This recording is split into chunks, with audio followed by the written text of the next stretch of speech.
is where I'm trying to get, right? But I'm not quite sure how to get there. Tingle told me that I should take this route right here, you see? But he was wrong, and now I'm here in the Lost Woods again. But, I get to see you, so that's pretty cool. How are you doing, by the way? Well, that's good to you, man. Good. Oh, hey, I didn't see you there. I was just asking Sculpting here for directions on this nifty tablet that I found. It was just there on a pedestal, and I just, just like everything else in my life, I just took it. Anyways, yeah, I guess you want to know how to make this tablet. So without further ado...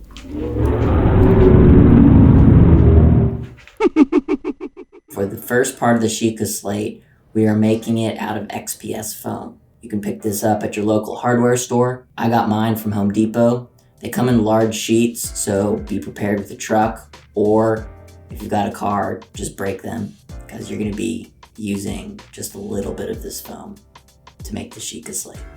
And then you can save the rest for other projects. I'm using a wire cutter to shape the foam. I picked this up at Hobby Lobby for $20, $25.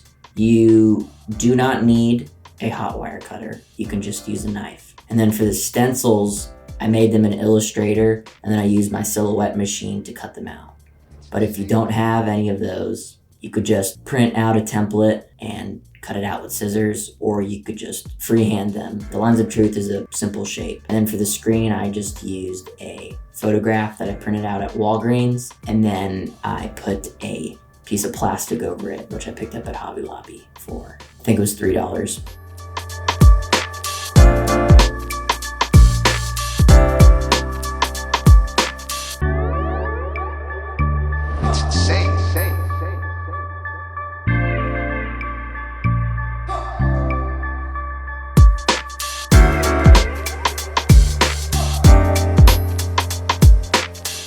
So I use this air-dried clay, which I really love, and I'm going to use the rest of it for another project. So I just pressed the template into the clay, which you can't really see, and then I used some sculpting tools to cut them out, to cut the shapes out.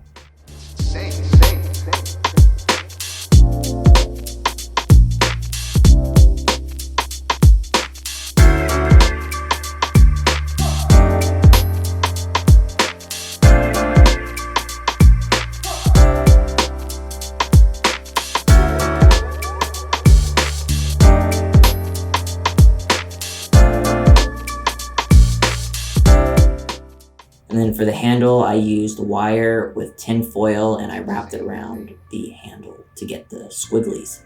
And then I coated it in Mod Podge and black paint.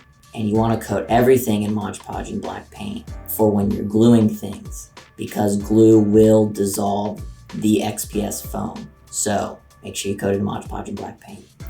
Now for the embellishments on the front of the Sheikah Slate, I used polymer clay. I had got a baking sheet and then taped a picture to it and then put saran wrap over it to make a non-stick surface for me to sculpt with.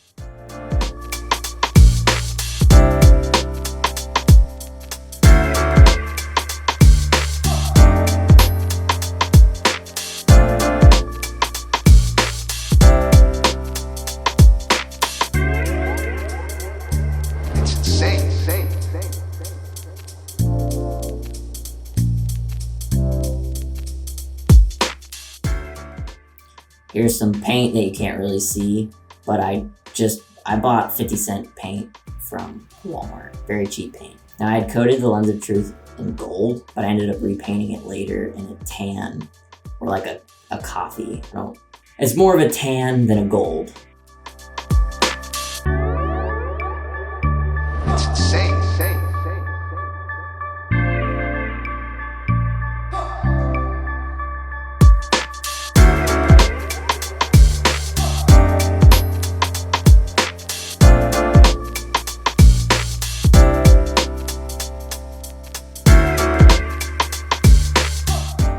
Here I am dry brushing some light tan onto it, and this will be pushed back with a black wash later on.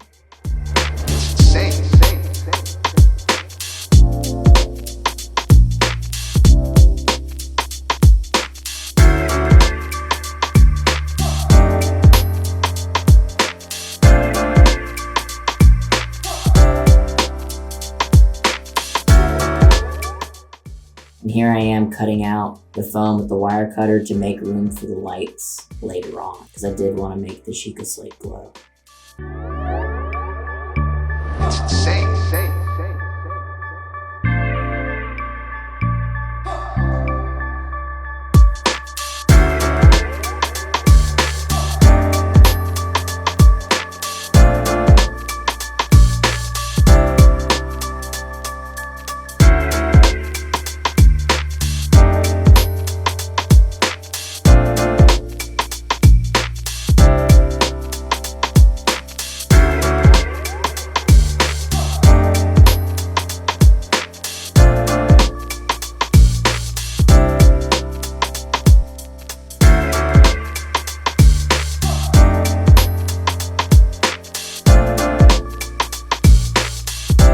Alright, now we'll get into the casting. For this project, I did a 2-part mold for each half of the Sheikah Slate. So I used porcelain clay underneath the Sheikah Slate, and then I used porcelain clay around it, because the silicone will not stick to the clay. Silicone will only stick to itself. And then for the border, I used hot glue and cardboard.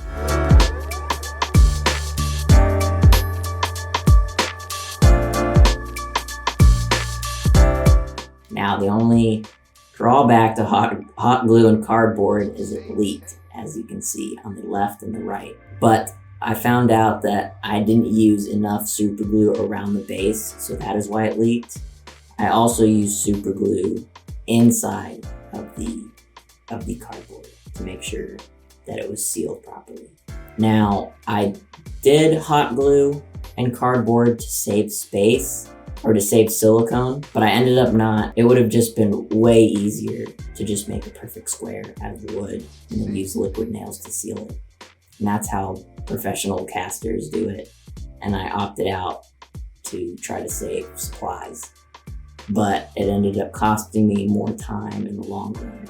So I suggest that you just do it the proper way and make a wooden frame. And you can reuse it for other projects as well. So now the first half is done, and I'm flipping it over, and I will take out the porcelain clay, and then I'm gonna re-glue it and pour the second half. And what you wanna do before you pour the second half is paint Vaseline onto the first half so that your second half does not stick to the first half. And I didn't do this, and my silicone stuck. And that's because I used mold release instead of Vaseline, because I thought mold release worked the same way. But mold release is for the epoxy that we're gonna pour inside. So Vaseline for silicone, mold release for epoxy.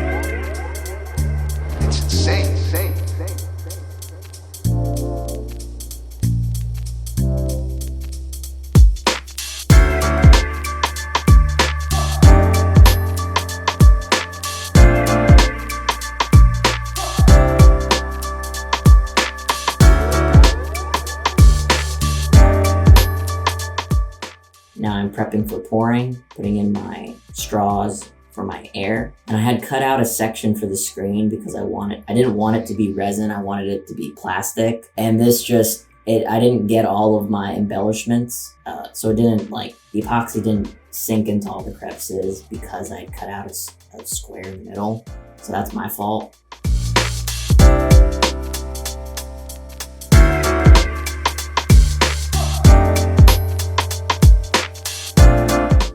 Here's the epoxy I used from Pro Marina. Much better than art resin epoxy. It takes longer to dry, but it's not flexible. And I mix it into a larger container and poured it into a smaller container to mix the epoxy better.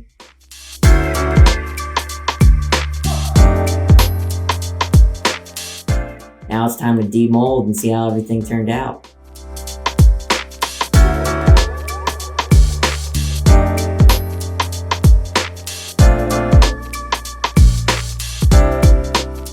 The handle turned out very well, captured all the detail. The back turned out well. There you can see the mold release working, it just popped right out. And then this part I ended up recasting multiple times, but ended up going with the first pour. Testing my lighting to see how it glows. And now to paint everything all over again. Fun fact, I ended up painting this bad boy a total of 4 times because I wasn't happy with how it was looking. And because the light was shining through the epoxy because there had been air bubbles. So watch out for air bubbles. They'll get you.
Well, that's more fun than we've had in a while. Yeah, I don't think I'd make this again. I planned to sell these, but the casting didn't really turn out that well. I had to refine the epoxy quite a bit with Dremel and sanding.